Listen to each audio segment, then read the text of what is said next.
फासले ऐसे भी होंगे ये कभी सोचा न था।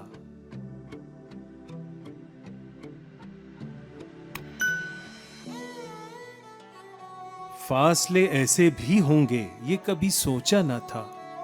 सामने बैठा था मेरे और वो मेरा न था।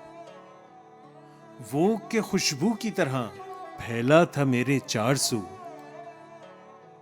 वो के खुशबू की तरह फैला था मेरे चार सू। मैं उसे महसूस कर सकता था, छू सकता न था। रात भर पिछली सी आहट कान में आती रही। रात भर पिछली सी आहट कान में आती रही। झांक कर देखा गली में, कोई भी आया न था।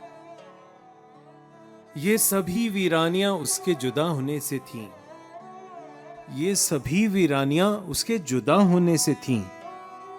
आंख धुंधलाई हुई थी, शहर धुंधलाया न था। आज उसने दर्द भी अपने अलहदा कर लिए। आज उसने दर्द भी अपने अलहदा कर लिए। आज मैं रोया तो मेरे साथ वो रोया न था। याद करके और भी तकलीफ होती थी अदीम। याद करके और भी तकलीफ होती थी अदीम। भूल जाने के सिवा अब कोई चारा न था।